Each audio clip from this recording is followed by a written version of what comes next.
जेनेरेशननि बे जेनेरेशना जुदि drugs addicted जानानै मोनसे जेनेरेशना जुदि धंस जायोब्ला जाथिया बोरै थांना थागोन? सिलाइनि गुलिजों गावब्ला सिलाइनि गुलि गरसेजों सासेल'सो थैयो, नाथाय ड्राग्सजों मोनसे जाथिखौनो बुथारजोबनो हायो। 70%, 80%, 90% जुदि बर' गथ'फोर बेबायदि रिहाब सेन्टारफोराव जुदि थायोब्ला ड्राग्स एडिक्टेडआ जोंनि समाजाव जोंनि जाथिनि गेजेराव बेसेबां पारसेन्ट दिनै एडिक्टेड जादों? समाजाव समाज सेवा खालामगासिनो बेफोरबायदि उदाहरण पृथिबियाव गोबां दङ। ड्राग्सआ ओरैबायदि बुस्थु माने मोनसे जातिखौ ध्वंस खालामनो हायो, मोनसे समाजखौ ध्वंस खालामनो हायो, मोनसे देशखौ ध्वंस खालामनो हायो। दिनै लेटिन आमेरिकानि देशफोर, आफ्रिकानि किसुमान देशफोर दिनै ड्राग्सनि थाखाय ध्वंस जादों, दुखिया जादों, अबस्था गैयै जादों। लेटिन आमेरिकानि गोबां हादरफोरा दिनै ध्वंस जालांदों।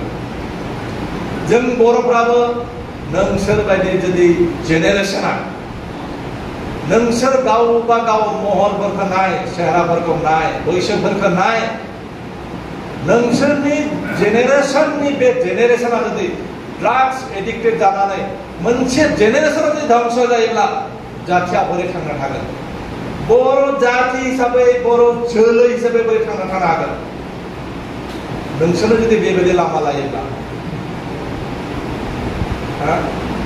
मोनसे स्टेटमेन्टआव बुंदोंमोन आं, सिलाइनि गुलिजों गावब्ला सिलाइनि गुलि गरसेजों सासेल'सो थैयो, नाथाय ड्राग्सजों मोनसे जातिखौनो बुथारजोबनो हायो। दा बेहाय बेसेबां पारसेन्ट गुबुन हारि दङ? 90%आनो बर' गथ'फोर दङ, नंगौना नङा? 90% बर' गथ' दङ। आरो बे मोनसेल' रिहाब सेन्टार नङा, गोबां रिहाब सेन्टार दङ।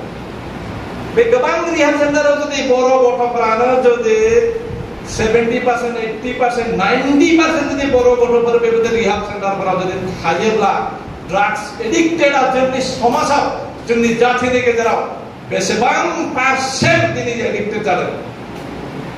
बेसेबां पारसेन्ट एडिक्टेड जादों?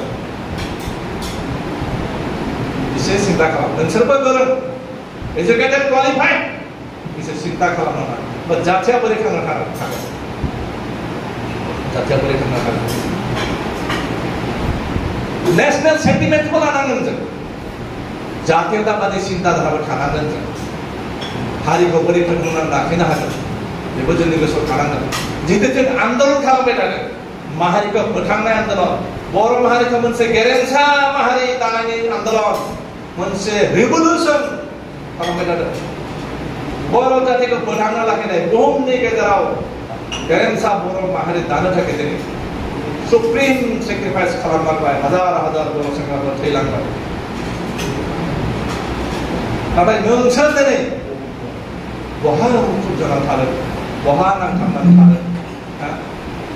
जोंनि भाइस प्रेसिडेन्ट बिथाङा दिनै इमोसनेल जादों, गोसोआव दुखु फैदों, गोसोआव दुखु दं, बिखायाव दावदों। नोंसोरनि बिमा बिफाफ्रा जिबायदि गोसो गोरबोआव दुखु दं, जों फैनानै बेहाय हाबनाय लोगो लोगो नोंसोरनि महर मोखांखौ नुनानै गाबनाय फैदों, गाबनाय रंजायाखै जों दिनै गोसोआव। नोंसोरनि बेहाय जों मिटिं खालामफैदों, मोनसे काउन्सिलिं होफैदों, जों गोसोआव रंजानाय गैया, दुखु मोनदों, दुखु, गोसोआव दुखु फैदों, गाबनाय फैदों, इमोसनेल जादों जों नोंसोरखौ नुनानै। जोंनि भबिष्यता बहा? जोंनि इयुना बहा? जोंनि भबिष्यता मा? जोंनि जातिनि भबिष्यता मा? बेबायदि हाराव जुदि जोंनि गथ'फ्रा ड्राग्स एडिक्टेड जायोब्ला जोंनि जातिनि भबिष्यता बहा दं? दिनै गुबुन हारिफोरखौ नाय, जोंनि खाथियाव दङ सिंगापुर। सिंगापुरा मा दङ? फिसा मोनसे हादोर, सागरनि गेजेराव मोनसे आइलेन्ड। माबोरै खालामदों बिसोरो? माबायदि खालामदों गुट्टै माने जापाननि चाइनानि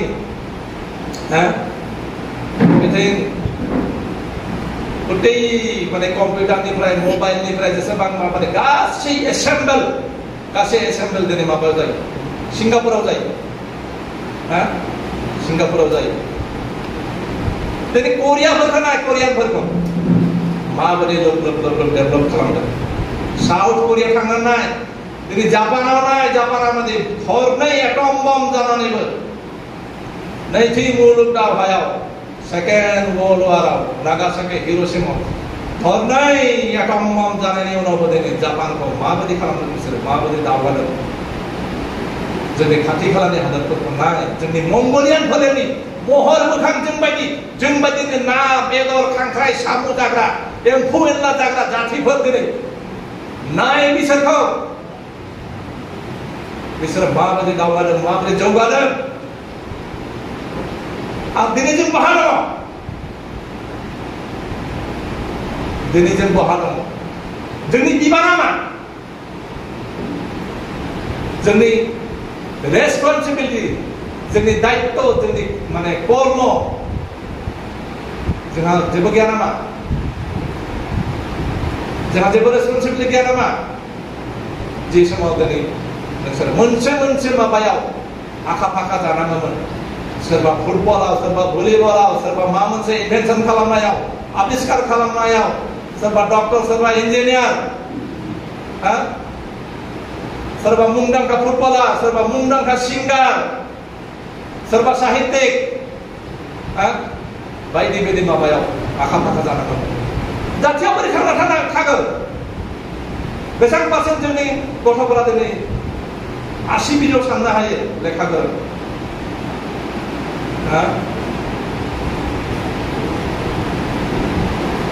मोनसे जातिखौ गादबनानै दोननो मोनसे माहारिखौ सुखनो गादबनो नासयनो थाखाय जेबो नाङा बै जातिखौ मूर्ख बानायनांगौ मूर्ख खालामनांगौ निसायाव जिकुनु निसायाव एडिक्टेड खालामनांगौ एडिक्ट खालामनानै सासन खालामनांगौ सुसन खालामनांगौ सोबख'नांगौ गादबनांगौ नासयनांगौनि फर्मुलायानो जाबाय निसा निसा निसा आसक्त खालामनानै एडिक्टेड खालामनानै बै जातिखौ तिले तिले बे जातिखौ फोजोबनो हायो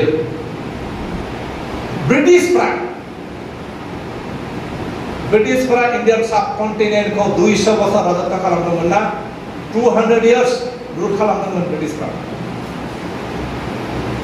ब्रिटिशफोरा इंलेन्डनिफ्राय पुलिस मिलिटारि गासैखौबो लाबोनानै बेहाय जोंखौ फोदोंमोन गादबदोंमोन नामा बे इन्डियान साबकन्टिनेन्टखौ Indian subcontinent Bharat Bangladesh Pakistan Sri Lanka Myanmar बे ओनसोलखौ 200 बोसोर सासन खालामदों हंकं माकाव सासन खालामदों माबोरै खालामनो हादोंमोन कानि दंनानै कानि मुंनि बे ड्राग्सआनो बेबो मोनसे कानि सोबोयोमोन कानि सोबोनानै कानिया खालामनानै मानसिफोरखौ मा होनो माने